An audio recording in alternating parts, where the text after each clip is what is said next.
madaxweynaha cusub ee Puntland oo la dooraday iyo madaxweynaha dowlad goboleedka Koonfur Galbeed Soomaaliya oo hambaliyan diray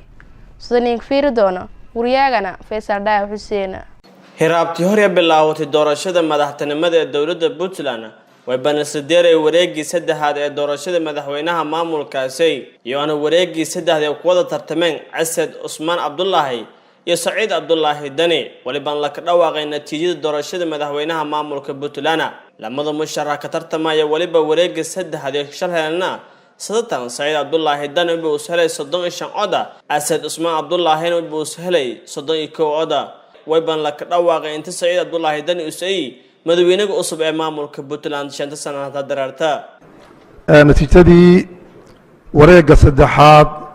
ee doorashada madaxweynaha dowladda Puntland labadii mudane ee ku tartamayay waxay u kala heleen codkii sidan soo socota kow General Asad Usman Abdullahi wuxuu helay 31 cod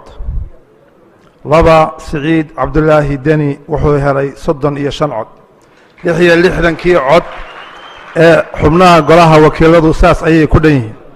waxaan marka qirayaa inuu ku guuleystay madaxweynaha dowladda Puntland 5 sano oo soo socota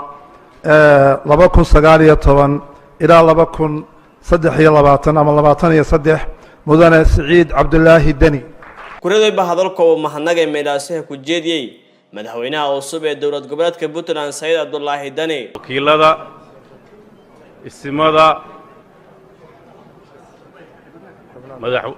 xubnaha baarlamaanka saaxiibadii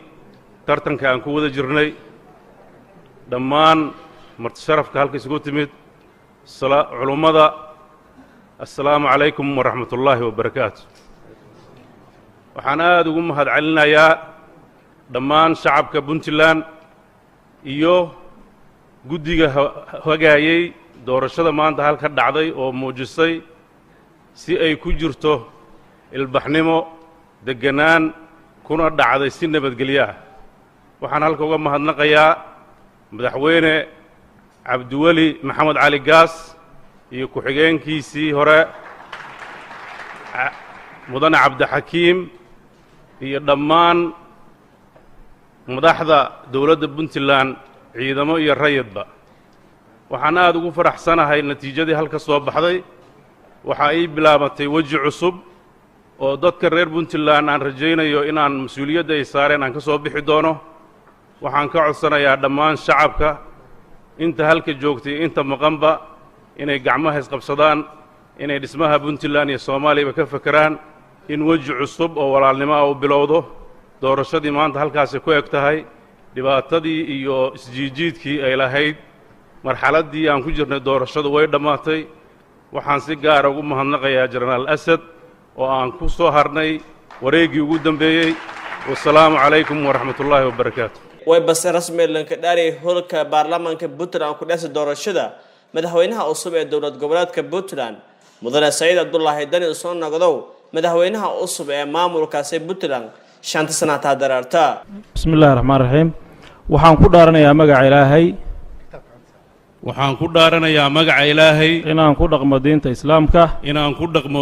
islaamka dastuurka dawladda Puntland iyo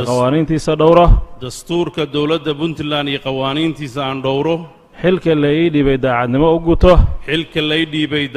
u guto dalka iyo dadkiisa lillaahi ugu adeego wallaahi wassalaam